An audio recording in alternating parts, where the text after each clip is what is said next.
Сенатор Грэм, наш любимчик, много чего делал для Украины. Кстати, был одним из самых активных сенаторов, который добивался от Майка Джонсона выставления на голосование пакета в $61 миллиард. Много раз, по-моему, раз 5 за время войны уже приезжал в Киев, и вот сделал несколько заявлений, раздавая интервью разным СМИ, The Hill и CBS, по-моему. Первое его заявление звучит так. Он заявил, что союзники должны позволить Украине управлять самолетами, дальнобойной артиллерией, чтобы позволять поражать цели внутри Российской Федерации. И тогда Украина сможет вернуть импульс на поле боя этим летом. Вашингтон не предоставил Украине оружие на раннем этапе, чтобы умерить российскую агрессию. Однако теперь, когда украинские военные получат помощь от американцев, есть шанс перезагрузить эту войну. Сенатор считает, что этим летом Украина вернет себе военный импульс. Для этого следует мобилизовать поддержку Украины со стороны западных союзников. Будем либо помогать Украине, либо нет. Пора дать нам им истребители F-16, позволить управлять самолетами, дальнобойной артиллерии и так далее, чтобы поражать цели внутри России. И вот что я вам скажу. В данной ситуации, в отличие от истории с выборами, я полностью согласен с прогнозом сенатора Грэма. Я пока осторожен буду, пока. Но я вам скажу. Я торопился приехать в Киев до начала русского наступления, как вы помните. А теперь я вам скажу, что, как говорит сенатор Грэм, до конца лета, максимум начала осени, мы увидим то, о чем говорит сенатор Грэм. Но я не буду называть это громкими словами, а то громкими словами мы уже побросались в прошлом году. Бросаться не буду. Пишите это, считайте это прогноз Шительмана. Дальше, правда, сенатор Грэм понесло, и дальше он рассказал, что украинцы сидят на 10-12 триллионах долларов.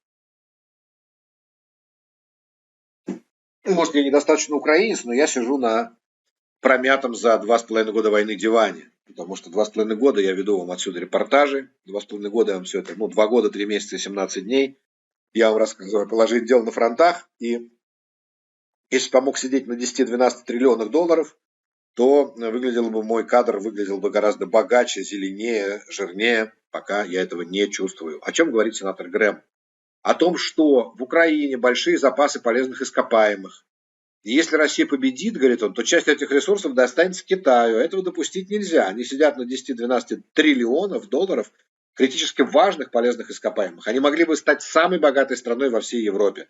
Я не хочу отдавать эти деньги и активы Китаю. Помогите Украине сейчас. Они могут стать лучшим бизнес-партнером, о котором мы когда-либо мечтали. Вот. Они сидят на золотой жиле. Давайте найдем решение этой войны. Давайте поможем им выиграть войну. Золотые слова, в буквальном смысле этого слова золотые.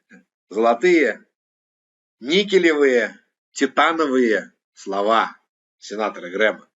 Да, у нас в земле, как мы все время говорили до войны, зарыта вся таблица Менделеева в украинской земле. И мне кажется, нам надо, я говорил об этом в разных эфирах, но скажу еще раз, нам надо американцев сюда завлечь. Нам надо после войны, чтобы эти залежи полезных ископаемых разрабатывались нами с американцами совместно. Вот надо не жалеть лицензий. Ребята, как говорят евреи, это самое, в чем секрет вашего чая, евреи, не жалейте заварки. Украинцы, не жалейте лицензий. Сейчас надо проводить форум. Сейчас, вот сегодня в Германию полетел, кстати, Зеленский на форум по восстановлению Украины. Сейчас надо на форумах по восстановлению. Ты жертвуешь небольшие деньги в наш фонд войны, небольшие, реально, символические, для больших компаний. Пожертвуй $100 миллионов. Не надо 10 миллиардов. $50 миллионов. И получи лицензию на добычу там кучи разных ископаемых. Почему это выгодно нам делать сейчас? А вот как в статье про Путина. Мы сможем заменить собой поставки во все цивилизованные страны вместо России. Мы ослабим Россию, сделаем ее нищей, чтобы она сдала в конце атомное оружие. Сами разбогатеем. Что плохого? У нас в Украине некоторые говорят, не, как это мы западникам отдадим лицензию на наши ценнейшие ископаемые. Так это лицензии. Они приедут, будут добывать. Кто будет копаться в земле? Мы. Налоги в какую страну пойдут? В Украину, в бюджет. Вот если они добудут на 12 триллионов долларов чего угодно из этой таблицы Менделеева, при налоге в 20% они нам в бюджет заплатят 2 триллиона. Да, 2 триллиона. У нас государственный бюджет на момент начала войны весь был, ну, чтобы не ошибиться вам, миллиардов 60 в год. То есть они нам заплатят вперед наш бюджет на 30 лет, на 40. На 40 лет вперед оплатят нам бюджет. Нам нормально? Мы сами доказали, что мы не можем это без американцев. Поэтому я солидарен абсолютно с сенатором Грэм в этом вопросе. Ну что, подбираемся мы ближе к концу нашей программы.